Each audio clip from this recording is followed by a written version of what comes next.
You're probably wondering why I'm crossing into Mexico at 1 in the morning and why my car is getting searched by the Mexican army. I made this trip with my dad, not because we had to, but because we rarely get time together. We're both always working or chasing something, and most of our conversations happen late at night, in between everything else we've got going on. But there was another reason for this trip. My grandpa, now 80 years old, is my last living grandparent.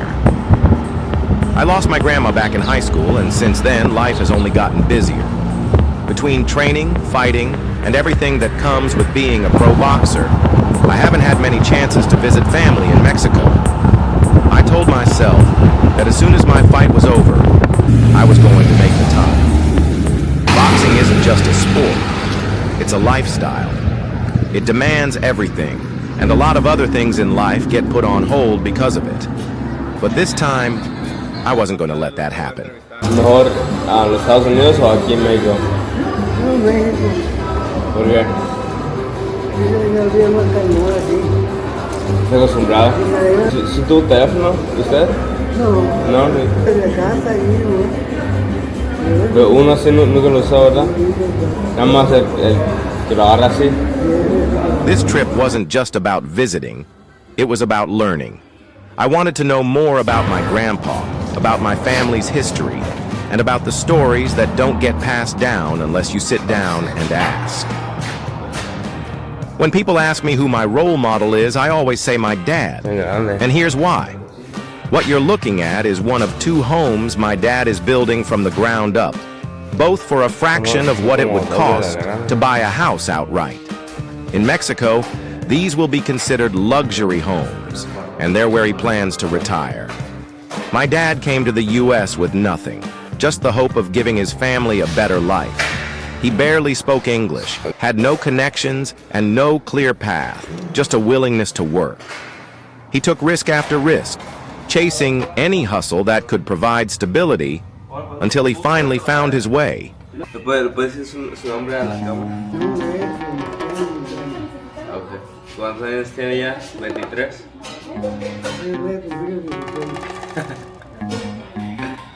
Ya tienes 71. 80 o 80. Oh, wow. ¿Tienes 79? ¿Vive una vida larga ya? Cámara. No, digo también, lo están mirando usted mismo. Sí. ¿Sí queda grabado? Estamos grabando unas preguntas. Órale. ¿Tiene una pregunta buena para mi casa? No sé si se ha bañado. The man you see here standing over the camera is my Uncle Tano, from my father's side of the family. Not long ago, he was shot and killed in broad daylight, right in front of his house. My grandpa was the one who answered the door that day. A man asked for Tano by name, and the moment he stepped outside, he was shot multiple times, gone on sight. Tragic, I know, but it's now part of my family's story. I asked my grandpa, Venustiano, if raising my father was difficult. He shook his head and said, no, he was very hardworking. He then told me about how my parents met, at a dance party. He laughed as he remembered how, even at a young age, my dad would get jealous and territorial over my mom. They were just 17 and 15 when my oldest brother was born. Still just kids themselves. At the time of this conversation, I was 26, so I asked him, what's the right age to have kids?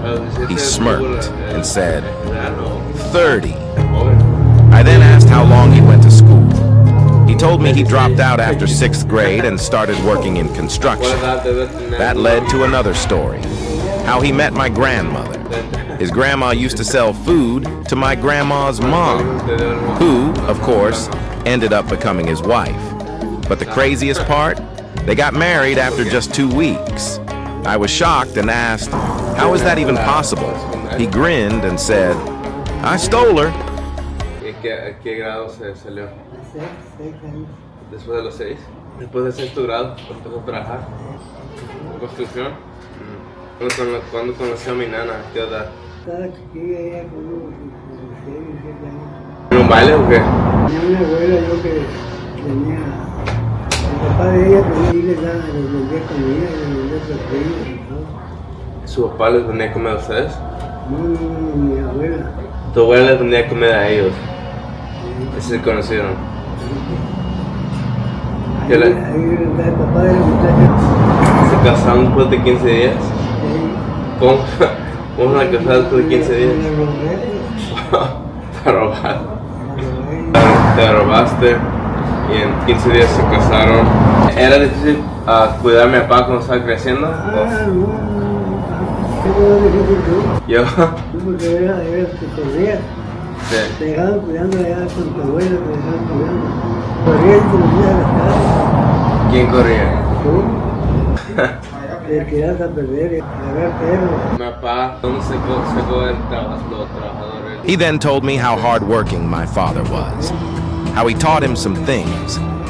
But my dad learned even more on his own. Then I asked, ¿Cómo aprendió? which one of your sons was the laziest? He paused for a moment, then quickly replied, you, ¿Quién era el más vago? talking about me. I couldn't help but laugh. I told him, I work harder inside the ring than outside. Yo trabajo duro por adentro del ring, no afuera. ¿Sabes cuánto gané mi última pelea? I asked my grandpa, 12,000. do you know how much money I made in my last fight? He shook his head. Sí. No? How much? $12,000, I told him. He raised an eyebrow. That was all for you? Yep, I said. And every fight is going to be more and more. It's an uphill trend. The opportunities keep getting bigger, and my fan base keeps growing.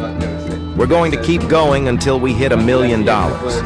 He nodded and said, just don't be like Canelo and start acting totally different. I smiled and said, no, I got you.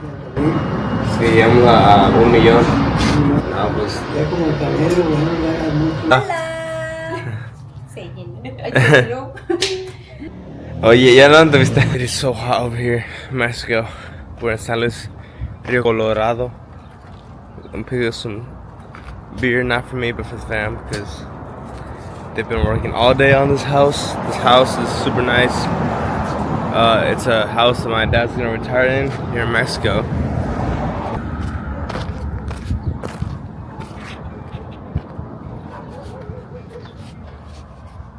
Just a little backstory. I haven't seen my grandpa in a long time, probably in like over a year. And he's older now. He's like 80 years old. You know, he's 79, so pretty much 80. And we all know in this life nothing's promised. So came out here after my fight because once I'm in fight camp, I don't do anything except, you know, focus on fight camp. That's what that's my strong suit. So immediately after fight camp is I have like about a week where I can do something like, you know, go out of town or just do anything other than literally just train. So I took this opportunity to come out to Mexico to see my grandpa because, you know, nothing's promised. Talk to him, ask him any questions I might want to ask him before, you know, God forbid, it's too late. So Mexico is crazy though, man. Random dogs in the street. You'll never see this in the US. Honestly, in the US, dogs get better treatment than a lot of the people out here, man.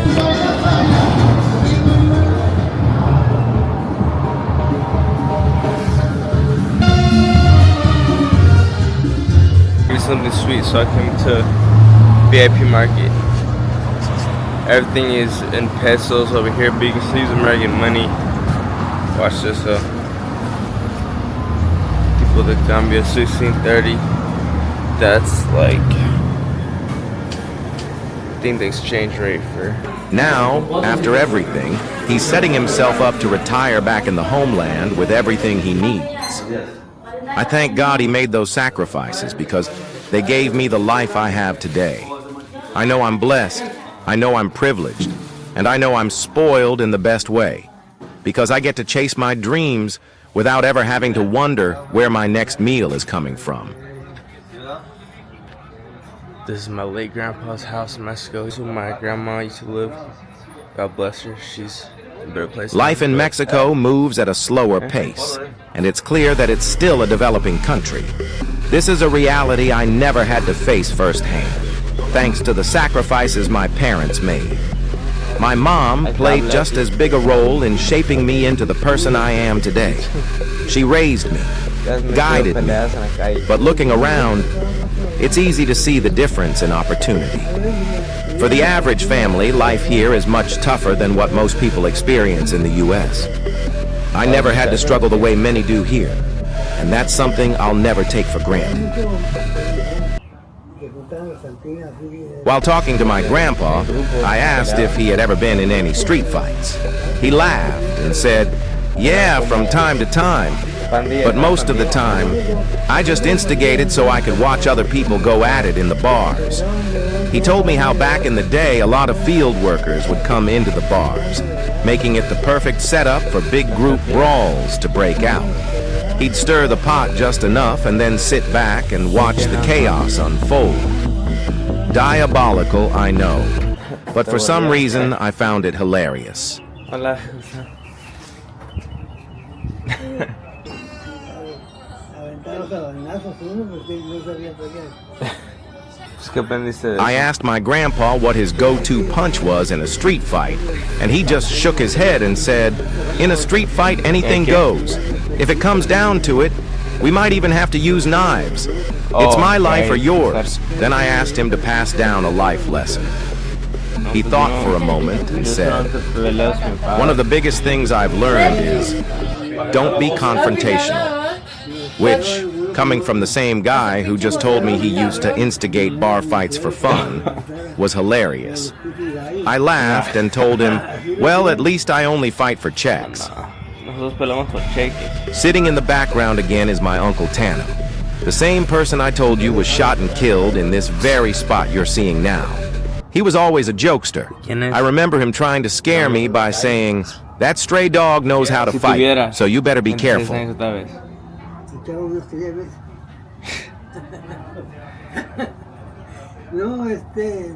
Before we wrapped up, I asked him what he would do if, by some miracle, he woke up 26 years old again, my age at the time. Without missing a beat, he said, "I'd buy some beer and go to the club." And knowing my grandpa, I'm pretty sure he was only half joking.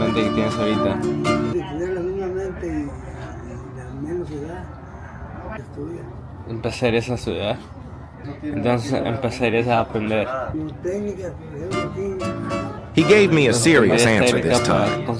If he could start over, he said he would invest in education, learn skills that could help him make more money. With that money, he'd buy himself a car, since he already had a house to live in. I then asked him how many street fights he had been in. He thought for a second and said, "About 10. But he quickly reminded me that he was usually the one instigating, not actually fighting.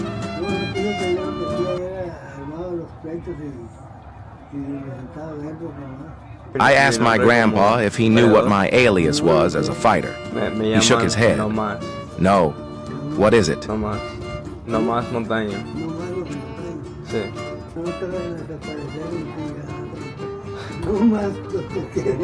He laughed and said, "Well, you better not get hit, and then they say no more Kevin Montano." We both laughed it off. I told him that I went into my pro debut with no nickname because I didn't want to pick my own. But after I dropped my opponent in the second round, the crowd started yelling, "No más." Entonces, todos los que estaban ahí mirando me estaban diciendo "no más, no más", y luego ahí se pegó el nombre. And ever since then, the name stuck. This is my grandpa's house. This house looks a lot nicer than it used to be though. It definitely got remodeled thanks to my dad. But I want to get that inside scoop of day in the life of being a real Mexican. All the windows are barred up. Rooms are... Oh, what the heck? Used to be a hallway here.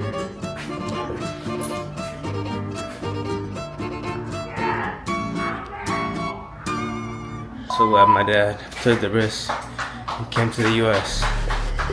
because I was not going to survive out here. Seeing these living conditions firsthand made me realize how blessed I am. I owe it to my family, but especially my dad, for taking the big risk of bringing us to the USA. My dream of becoming a pro boxer probably never would have developed the way it has if I had grown up in Mexico instead.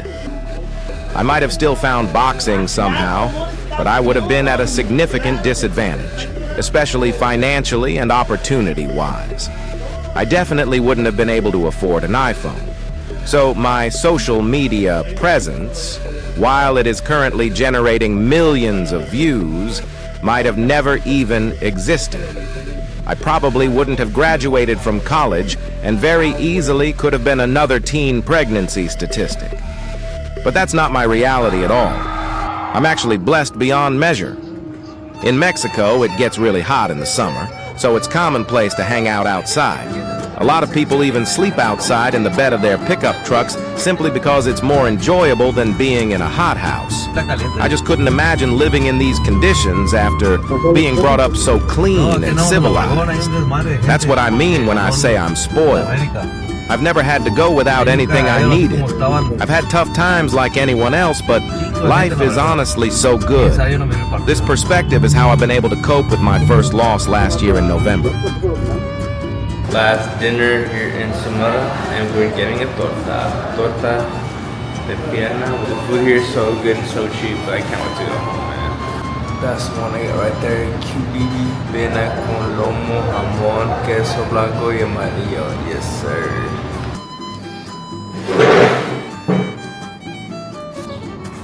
What you see here once again is the inside of one of the luxury homes my dad is building. It's not done yet, but within a year of posting this video, both of his homes will be. My dad plans on renting one out and living in the one next door.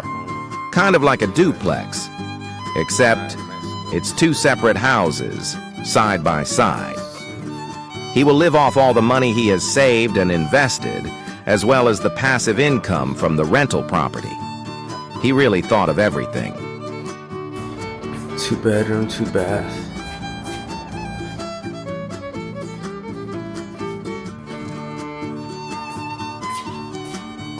We have AC unit plugged in. Time to go home because it's officially the start of camp. This is actually another home that my dad is building from the ground up. Crazy. This was nothing but dirt a few years back. Now it's damn near a mansion. Someone told me recently, if that loss is the worst thing you have going on in your life right now, then you're doing pretty good. That was my photographer, Julio. It was a good conversation, and I don't see any reason why my revenge tour in 2025 isn't going to be as crazy as I envision it. I have something to fight for, and that's family. Hey, where are you going? I went to Concord, California.